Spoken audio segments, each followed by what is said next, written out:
Imagine waking up tomorrow and every dollar in your bank account is worth 10 cents. Your ATM card doesn't work. The grocery store has empty shelves.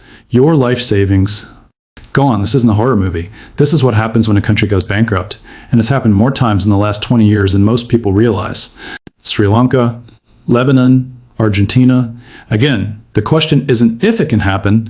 The question is what actually happens when it does. And could it happen where you live? Stay with me, because what I'm about to show you will change how you think about money, governments, and your financial future forever. Welcome to Financial Freedom Desk, where we break down the economic realities that affect your wallet, your family, and your future.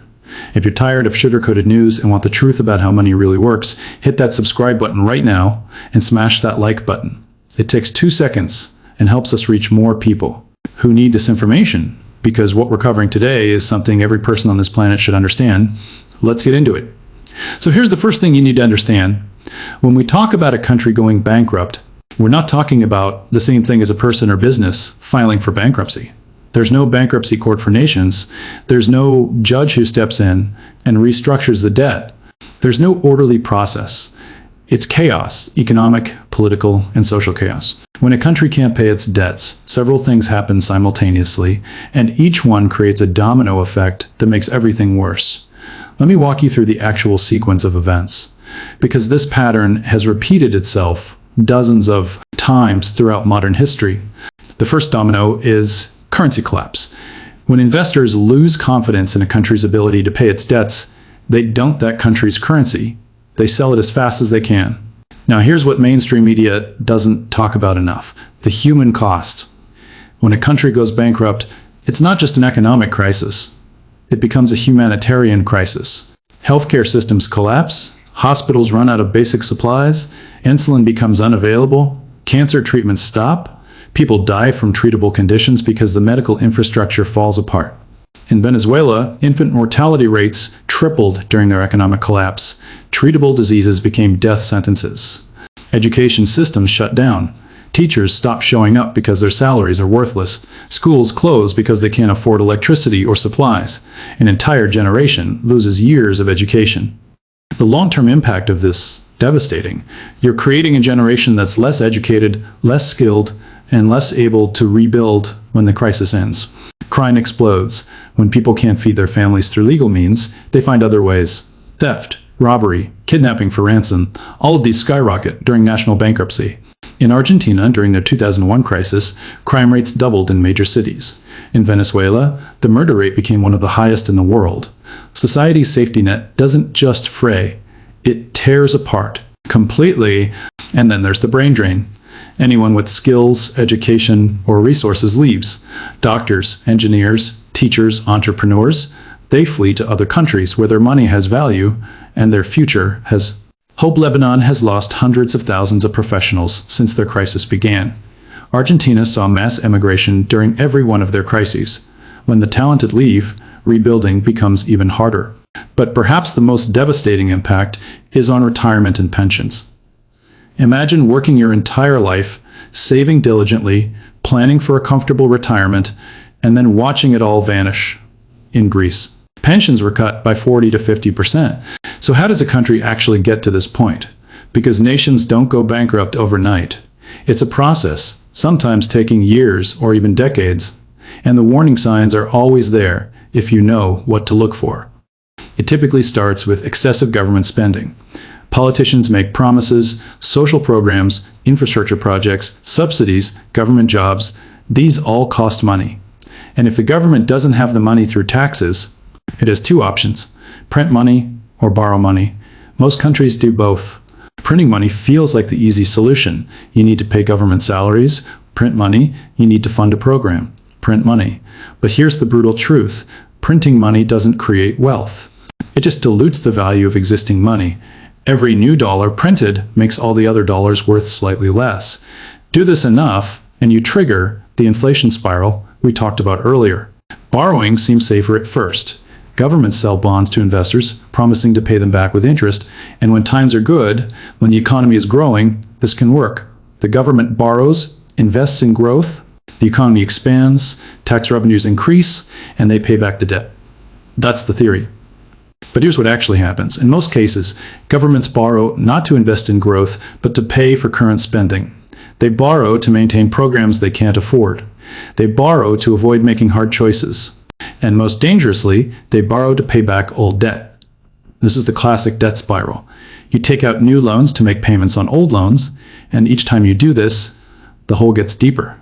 Eventually, lenders start to worry. They look at the debt levels and think, can this country actually pay us back? When doubt creeps in, they demand higher interest rates to compensate for the risk. Now the country is borrowing at 10% instead of 3%. The debt burden grows even faster. The spiral accelerates. So what happens after a country defaults? Does it just disappear? Does life end? No, but the road back is long, painful, and expensive in human terms. First comes the negotiation phase. The bankrupt country has to negotiate with its creditors, the people and institutions it owes money to. This usually involves the International Monetary Fund, the World Bank, and various international banks. These negotiations can take months or even years. The creditors typically agree to a haircut, accepting less than they're owed. Maybe they agree to get paid 50 cents on the dollar, or 70 cents, or sometimes just 20 cents. They do this because getting something is better than getting nothing. But here's the catch. In exchange for this debt relief, the bankrupt country has to agree to strict conditions. These conditions are called austerity measures, and they're brutal. The IMF typically demands massive cuts to government spending, fire government workers, cut pensions, eliminate subsidies, raise taxes, devalue the currency further. The theory is that these tough measures will restore economic stability and make the country creditworthy again. But austerity has enormous human costs. Unemployment spikes, poverty increases, social services disappear. The people who had nothing to do with causing the crisis often suffer the most. This is what happened in Greece. Years of austerity that shrank the economy by 25% and drove unemployment above 25%. Slowly, painfully, the country begins to stabilize.